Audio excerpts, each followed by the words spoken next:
Have you ever had that moment where you've been doing everything right for weeks, getting your cardio in, sweating, staying consistent, then you step on the scale and it barely moves? Or maybe the scale does move, but you look in the mirror and think, why do I still look the same? If that's you, I want you to know you're not broken.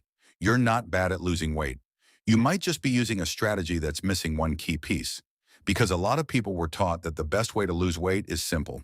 Do more cardio, and then do even more cardio. And listen, cardio is great. It burns calories, it improves heart health, it helps with stress and energy. Cardio deserves respect. But here's the downside of relying on cardio alone for weight loss. When you're in a calorie deficit, your body can lose more than just fat. You can also lose muscle. And that matters because muscle is what gives your body shape. It's what creates that toned look people want. So if your plan is mostly cardio plus eating less, you might lose weight, but also lose the very thing that makes you look lean. That's how people end up feeling skinny fat, lighter but still soft, still not seeing the change they expected. Now here's the shift that changes everything. Stop chasing only weight loss and start chasing body composition.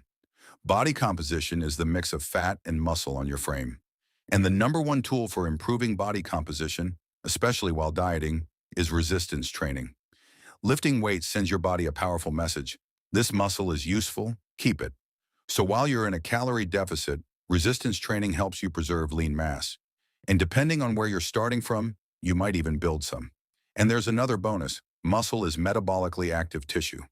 That means the more muscle you carry, the more energy your body burns overall across the day. Is it a massive, magical boost that lets you eat anything?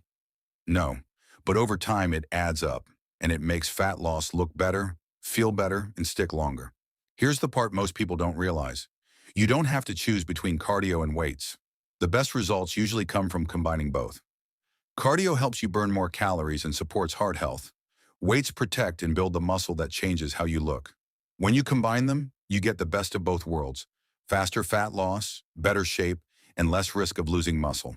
In one 12-week study in women with obesity, the group doing a combined routine lost about double the weight compared to cardio alone, and far more than lifting alone.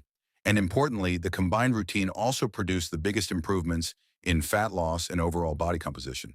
So if your goal is to lose fat and actually look different, stop treating lifting like it's optional.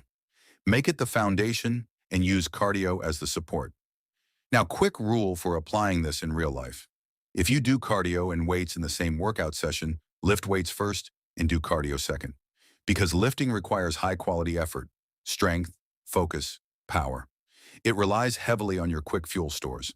If you burn yourself out with cardio first, you're going to be more fatigued, you'll produce less force, and your lifting quality drops. And if lifting quality drops, the muscle-preserving benefits drop with it. So, weights first, cardio second. And finally, the golden rule that makes all of this work. Neither cardio nor weights will create meaningful weight loss if your nutrition isn't aligned. Fat loss still requires a consistent calorie deficit over time. And if you're dieting, you also want enough protein, because protein helps preserve muscle, supports recovery, and keeps you fuller. So here's the simple game plan. Create a sustainable calorie deficit. Lift weights consistently. Add cardio for extra calorie burn and heart health. Lift first if they're in the same session, and eat enough protein to protect the muscle you're working so hard to build.